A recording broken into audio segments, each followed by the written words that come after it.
po ulit ang sinasabi sa kanta? Kapag daw tayo natatakot at nalulungkot, kanina daw natin ituon ang ating paningin. Yes, Kari? Si Jesus po.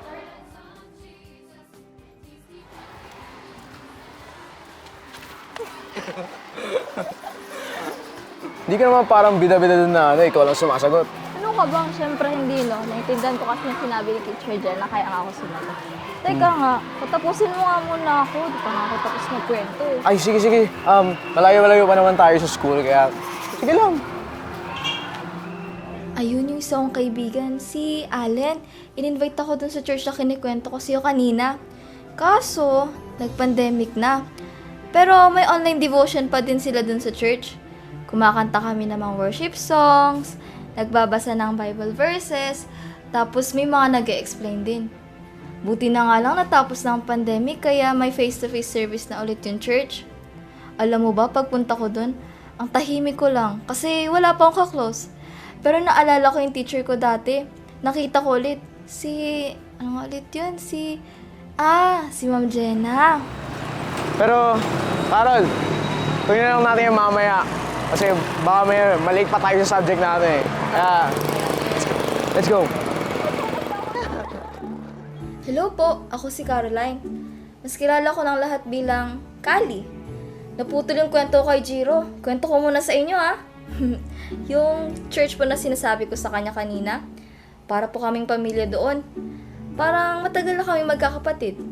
Sa church po kung saan ako naturuan ng mga Bible stories nung bata pa ako.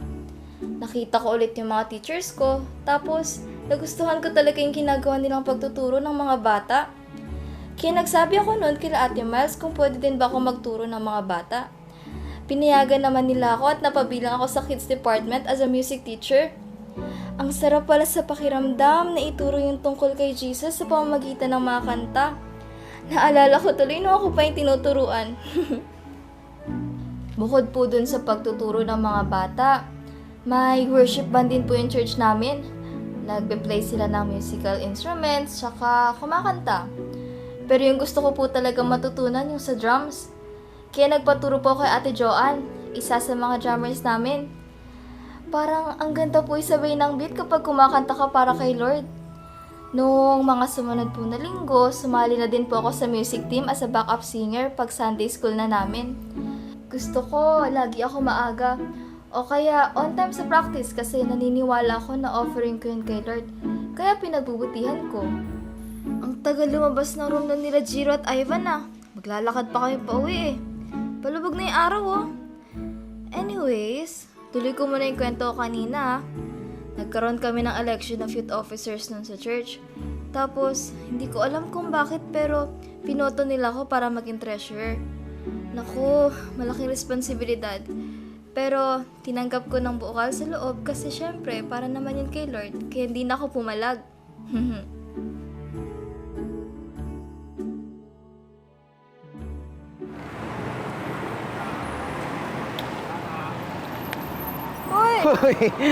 Ano ka ba naghintay? Hindi ko na kayong iwan. Ay, oo nga pala. Ah. Lapit na kasi yung Thanksgiving namin sa church. Baka gusto niyo sumama ni Ivan. Asa na nga pala yun? Si Ivan, bumili na ng chichirya. Thanksgiving? Sunday ba? Sige, sabihan ko na lang kita. Kasi family time yun eh. Kaya, Balitaan niyo na lang ako ni Ivan. balitaan na lang kita. Mauna na tayo, ang tagal niya eh. Tagal yan. Tara.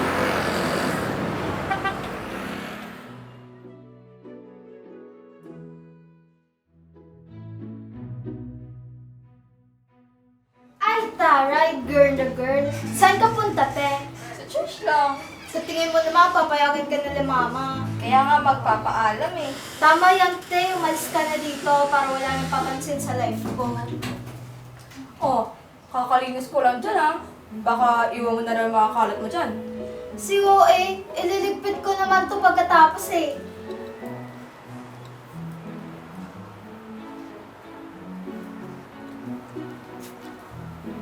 Tapos ka na ba sa mga assignment mo?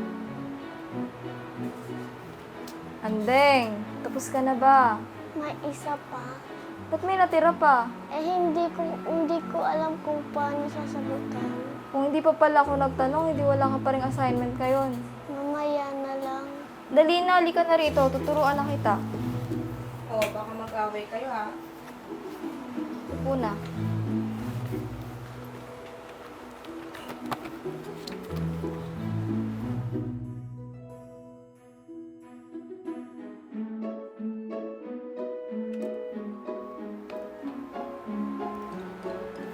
Gets mo na? Opo, pwede na po ba ako ulit manood? Sige, basta wag mo kakalimutan mga tinuro ko, ha?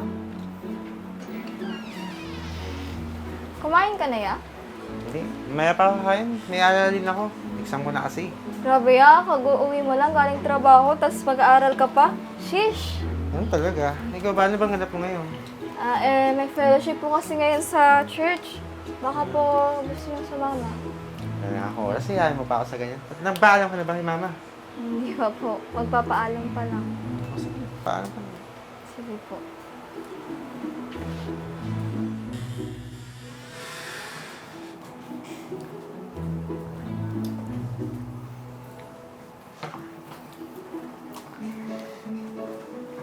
Ma'am, pwede ba akong pumunta ang simbahan ngayon? May youth fellowship po kasi kami. Tutugtog po ako. Gagabihin ka na naman yan. Simba na naman. Yung mga plato sa lababo na hugasan mo na ba? Yung mga damit mo, nasampay mo na ba? Nalabhan mo na?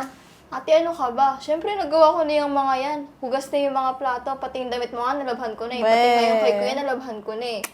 Kasi alam ko naman busy siya sa pag-aaral. Ay, Pero, ma, baka po kasi gabihin kami. Nak, alam mo naman kung gaano kadelikado sa lugar natin. Pero, ma, Aalis na.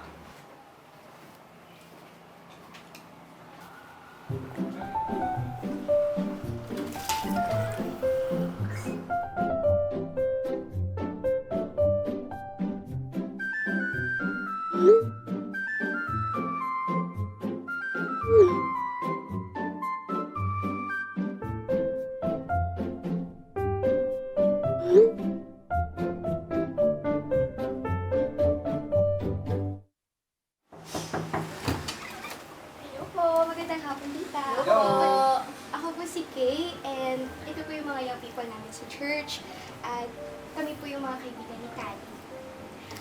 Tita, actually kayo po talaga yung sadya namin ngayon. Ipapaalam po sana namin si Kali na makasama namin sa youth fellowship namin mamaya. Ay, ganun ba? Pasensya na, hindi ko talaga papayagan yung anak ko. Alam niyo naman sa panahon ngayon, delikado kapag gagabi na. Actually, tita, gusto po talaga namin sabihin sa'yo na willing po kami ihatid si Kali pag-uwi. And sana magbago po yung desisyon nyo. And hindi po namin siya pababayaan, promise ko.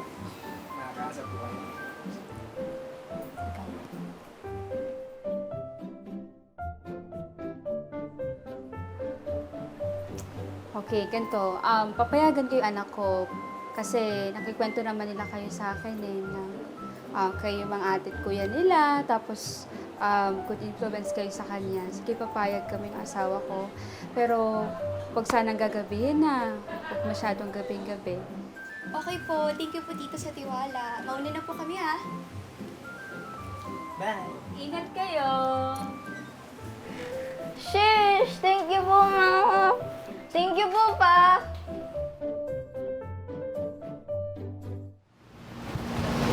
Yan!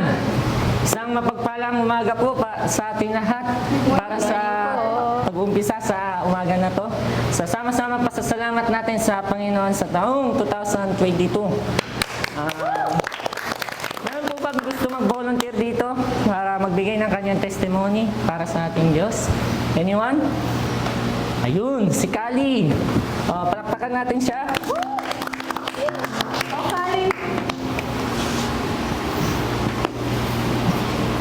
Yan na, isang mapagpalang umaga po sa bawat isa. Totoo po, nahihiya po talaga ako. And, Ang kulit lang ng testimony ni Carol nung Thanksgiving nila. Hindi ko alam kung maiiyak ako o matatawa eh. Iyak-tawa din kasi siya sa harap. Actually, medyo nagigets ko naman yung mga sinasabi niya. Pero curious din ako kasi kahit sa school namin, ang kulit lang kasi, Dati hindi naman kami nagpe-pray bago kumain. Pero ngayon, gusto niya mag-pray kami bago kumain. Pati nga mga teacher na kaibigan namin, pinagpe-pray niya. Ayos yun. Ayos yung ginagawa niya na yun. Kaya eto, sumama na din kami ni Ivan sa kanya sa church nung Thanksgiving nila. At doon namin nakilala sila Ate Ana. Tsaka yung pastor nila si Pastor Tony. Ang amazing lang kasi naipag-pray pa kami bago kami umuwi.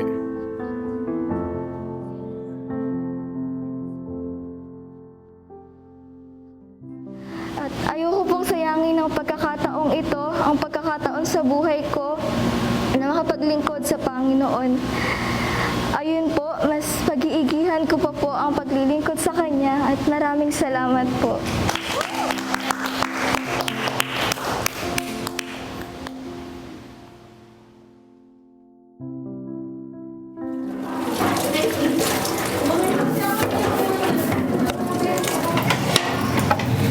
Kali, okay ka lang ba? Sure ka? Gusto mo magpahinga ka na lang muna dun sa taas, tapos kami na bahala dito. Thank you, ate. Sige. Siyempre, sino pa si Kali? Parang may something sa kanya, no? Pansin ko rin eh, parang maputla siya. Ay. Oo, be. Nagkausap ko rin yung mama niya na nakarang araw. May mga pagkain na hindi siya pwedeng kainin. At kaya this time, gawa kami ng separate food for her para pwede niya makain. O siya, sige na, tara na. Kunin natin yung kailangan para makakainin lahat sa taas.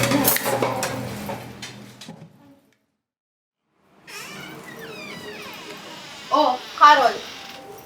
Ba't di ka pa nagiligpit? Aalis na tayo. Ano bang inaantay mo, ha? Akala mo ba magliligpit para sa'yo? Magliligpit ka na. Ngayon na. Ate, pwede po ba ito yung dalhin ko? Sa araw lang tayo alis. Dala mo bag pang isang linggo na. Eh, syempre, for photoshoot. Ate, hindi po kasi ako makakasama eh. Ano?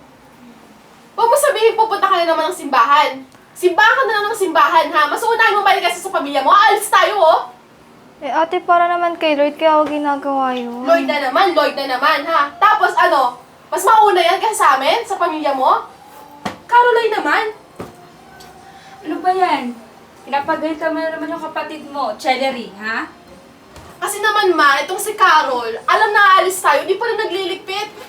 Ma, hindi po kasi ako makakasama. May commitment kasi ako na ako yung magtuturo ngayon sa mga bata sa church, ma. Pero, huwag ka naman mag-alala, ma. Hindi naman ako magpapagabi. Eh, sigurado ka ba dyan, anak? Alam mo naman, mas maganda sana kung makakasama tayong lahat. Hindi ba pwedeng ipagpaliban mo muna yung pagkuturo sa church? Paalam ko sa kanila. Ma, hindi kasi pwede yun. Commitment ko kasi yun sa Panginoon. Ayoko namang hindi to pa rin yun, ma. O siya, sige anak. Mukha namang nakapag-desisyon ka na. Mahirap naman kung pipilitin kita. Pero anak, huwag ka magpapagabi ha. At saka pag alis mo mamaya, siguraduhin mo lang nakalak yung bahay at saka i-check yung mga nakasaksak, ha? Ma, ano ba yan? Pinayagan mo si Caroline? Family outing natin to, ma, oh! Sukunahin niya naman yung simba-simba na yan. Anak, mas mabuti ng yung kapatid mo pupunta sa church kaysa naman sa galaan. Tsaka isa pa nagpaalam siya sa amin. Mag-ayos na kayo para makaalis na tayo maya-maya.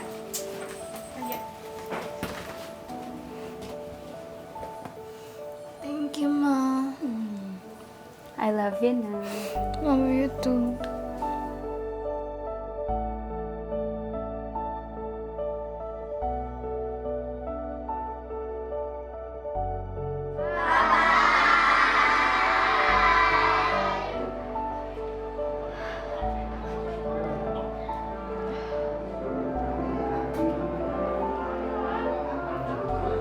Uy, Caroline. Oh, Mama, hindi na po pala ako magtatagal. Outing po kasi yung family namin. Naiwan po ako. Okay lang po ba kung mauna na po ako? Sige ha, salamat sa tulong mo. Kailangan mo ba may maghahatid sa'yo? Hindi naman na po. Okay na po. Maaga pa naman po eh. Sige, salamat ulit sa tulong mo. Salamat sa pagpapagamit sa Panginoon. Ayan na.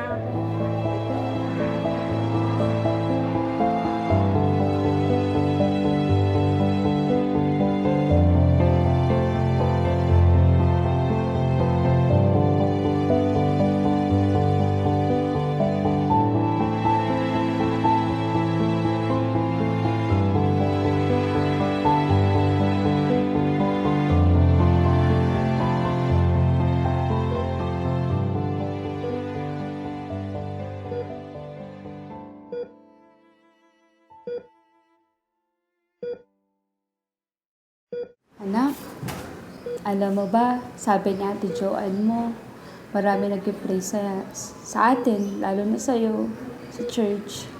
Si Ate Kay mo nga, lagi tayong kinukumusta. Si Ate Ana mo naman, kakachat lang kanina na lagi tayong sinasama sa panalangin. Anak, alis muna ako ha. Caroline, anak ko, alis muna ako. Si Papa mo muna yung magbabantay sa'yo. Babalik ako, anak, ha? Anak. Anak. Tulungan niyo po ako, anak.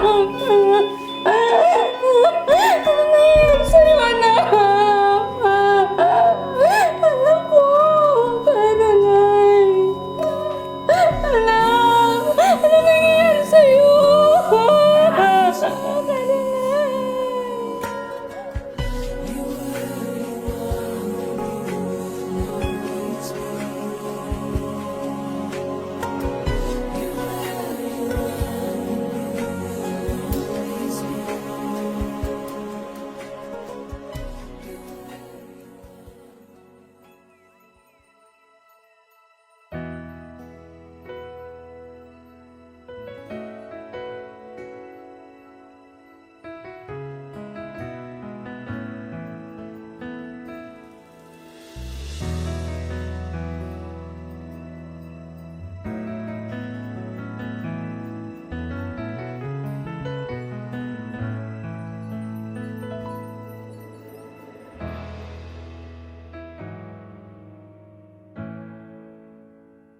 Mga kaibigan at kapamilya po ni Caroline, ngayon na po yung pagkakataon upang ating alalahanin yung mga masasayang alaala na kasama po natin siya. Kaya po sa mga nais pong magsalita, simulan na po natin. Ito po ang microphone, punta na lang po dito. Salamat.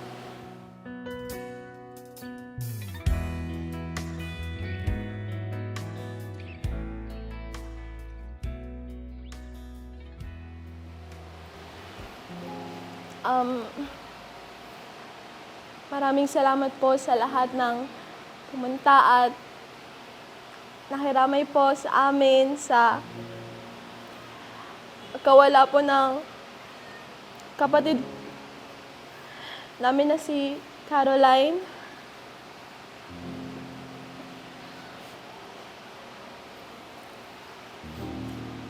Napakabilis lang po ng pangyayari pero di ko po alam kung paano ko po sisimulan. Pero Papsi naman! Ba't ka nandyan? Bilis mo naman kaming iwan. Ang bilis lang.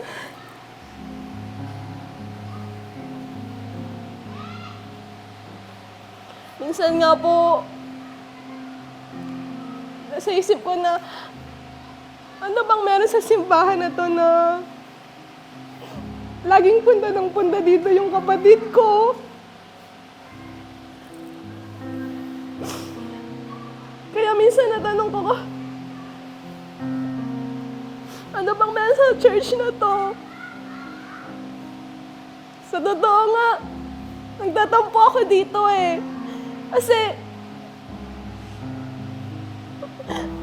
mas pinili niyo to kaysa sa amin.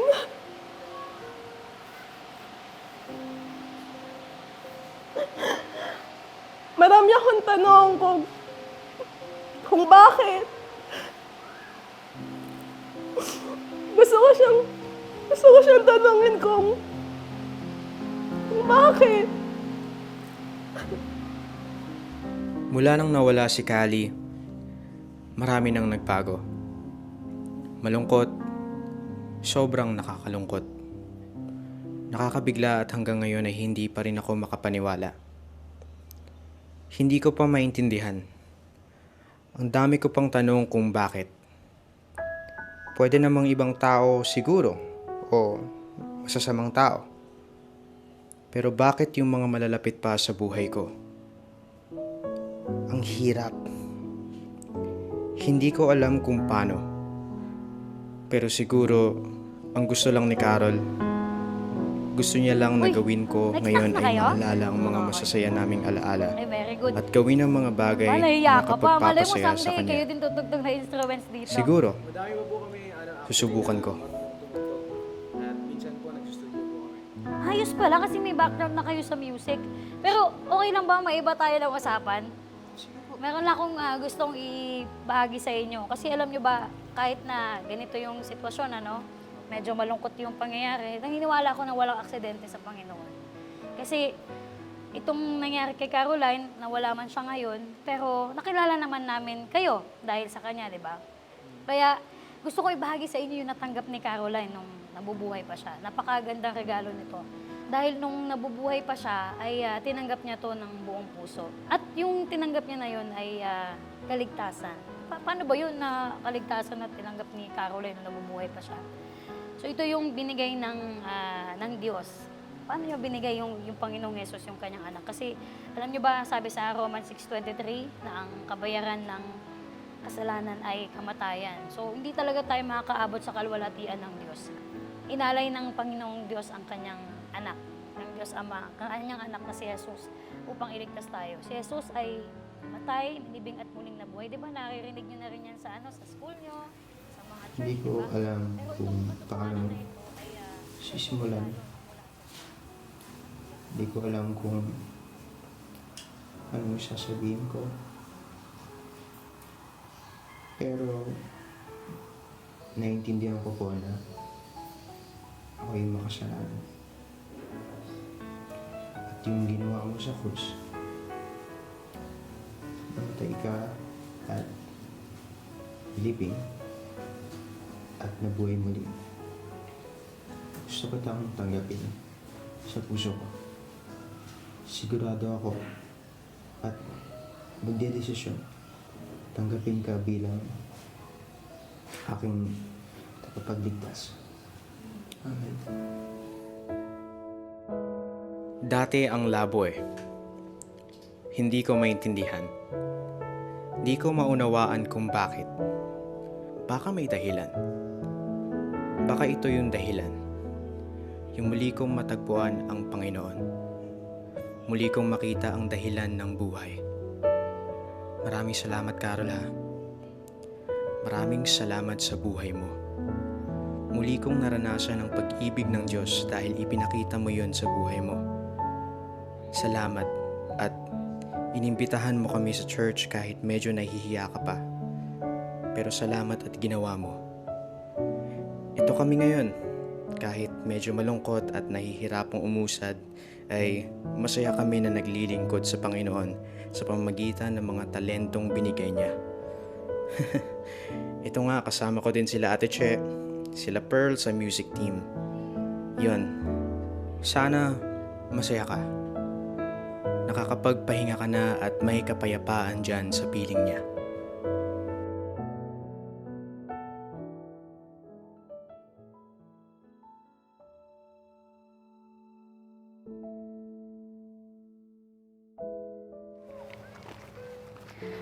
Teka, upo muna tayo. Medyo napapagod na kakalakad eh. Sige, dun tayo para kita yung sunset. Tara.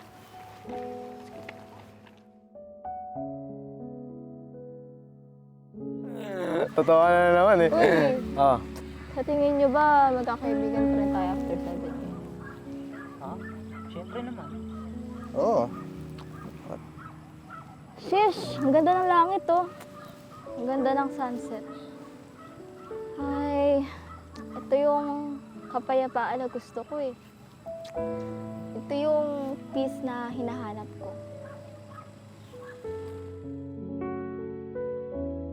Tulad ng paglubog ng araw, may mga bagay na kinakailangan magwakas. At kung paano nagbabago ang itsura ng langit sa tuwing sisilip na ang buwan, ang buhay ng tao ay nagbabago rin. Sa tuwing pinapanood ko ang paglubog nito, maraming masasayang alaala ang bumabalik. In a nick of time, you can be with the person you have shared countless sunsets with, but also witness another sunsets without them. Isa lang ang sigurado akong nauunawaan ko ngayon, na may dahilan ng lahat ng nangyayari sa ating mga buhay. At maaaring gamitin ng Diyos ang ating mga sitwasyon para mangyari ang kanyang purpose. Yes, God gives and takes away. Blessed be the name of the Lord.